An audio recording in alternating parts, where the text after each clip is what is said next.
మాట్లాడతారు. Hello sir, నమస్కారం sir.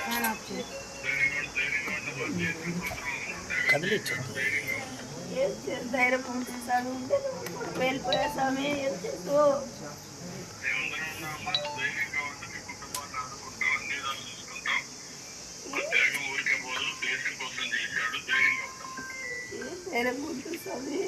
Sir చెప్పాను సార్, అన్ని విధాలుగా ఉంటామని చెప్పాను సార్. వాళ్ళ ఫాదర్ మాట్లాడారు. వాళ్ళ ఫాదర్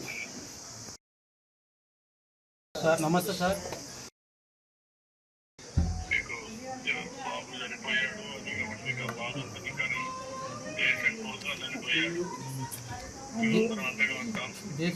దేశం కోసం చనిపోయాడు సార్, కానీ మేము అనాథలు అయిపోతాం సార్. ఉండే ఉన్నా కూడా ఒకే కూడా సార్, ఇద్దరు ముగ్గురు అంటే బాధపడినా సార్. ఏం చేయాలి? సరే సార్, సరే సరే.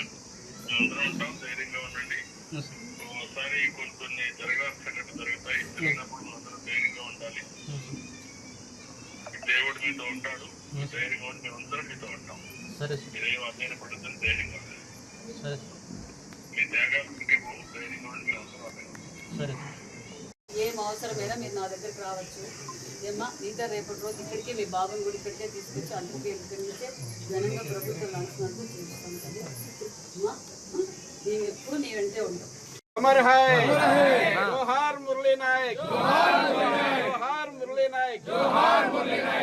వారు ఎంతక తప్పదు, కానీ చరిత్రలో సూర్యచంద్రులు ఉన్నంత కాలము నిలవలేని వారు కొంతమందే ఉంటారు. మన చరిత్ర ఈ రోజుకి స్వాతంత్రం కోసం ఎంతో మంది పోరాట త్యాగం చేసినందుకు ఈరోజు మనకు స్వాతంత్రం వచ్చింది. ఈరోజు మన మురళీ నాయక్ కూడా ధర్మం కోసం, దేశం కోసం ప్రాణాలు వదిలిన వీర సైనికుడనే చెప్పాలి. ఎందుకంటే అతి చిన్న వయసులోనే నేను ఒక్క రోజైనా సైనికునిగా ఉండి మరణించేదే తప్ప ఆర్మీకి పోకుండా ఉండనని తల్లిదండ్రులతో, గ్రామస్తులతో, అంటే అతనిలో ఉన్న దేశం మీద ఉన్న భక్తి ఏంటో ఆయన మరొకసారి కూడా చూపించారు. మరి నిజంగా మరి సత్యసాయి జిల్లా పెనుకొండ నియోజకవర్గం గోరెంట మండలంలోని తల్లిదండ్రుల శ్రీరాములు నాయకు, జ్యోతిబాయికి ఉన్న ఏకైక సంతానం మురళీ నాయకు. మరి మురళీ నాయకు వారి బాధ అయితే నిజంగా చెప్పరాని బాధ. కానీ ఒక పక్క వాళ్ళు నిజంగా నా కొడుకు ఈ దేశం కోసం ప్రాణాలు ఎత్తామన్న ధైర్యంగా కూడా ఉన్నారు. అదే విధంగా ఆ తల్లిదండ్రులకు కూడా నిజంగా మనం అందరం రుణపడి ఉండాలని కూడా తెలియజేస్తున్నాం. ఎందుకంటే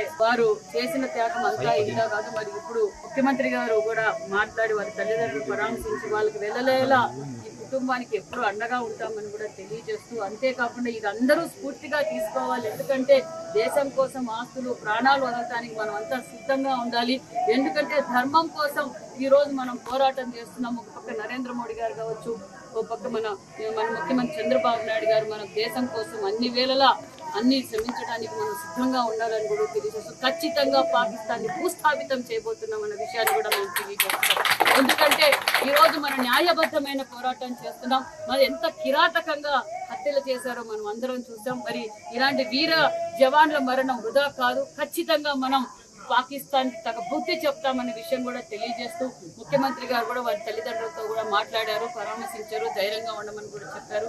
అన్ని విధాల ఆ కుటుంబానికి రాష్ట్రం నుంచి కావాల్సిన సహకారం, కేంద్రం నుంచి రావాల్సిన సహకారం ఖచ్చితంగా ఉంటుంది. మరి ఈరోజు నేను కూడా వారి కుటుంబానికి ఆసరాగా ఉండాలి. ఎందుకంటే వాళ్ళ కుటుంబ పోషణ మొత్తం ఆ అబ్బాయి మీదే ఆధారపడి ఉండేది. మరి అబ్బాయి కుటుంబ పోషణ ఇబ్బంది పడుతుందన్న ఉద్దేశంలో నేను కూడా ఒక 5 లక్షల రూపాయలు చెక్ కూడా అందజేశాను. ఖచ్చితంగా ఎల్లవేళలా ఆ కుటుంబానికి అండగా ఉంటామని కూడా తెలియజేస్తూ జోహార్ మురళీ, జోహార్ మురళీ, జోహార్ మురళీ. పార్టీదేహానికి ఆల్రెడీ అధికారులతో కూడా మాట్లాడడం. రేపు మధ్యాహ్నానికంతా బెంగళూరుకు వస్తుంది. బెంగళూరు నుంచి ఇక్కడ తీసుకొచ్చి ఘనంగా నివారణలు అర్పిస్తాం. అదే విధంగా మన గోరెంట్ల సర్కిల్లో ఆ అబ్బాయి విగ్రహావిష్కరణ కూడా చేస్తామనే విషయాన్ని కూడా మీకు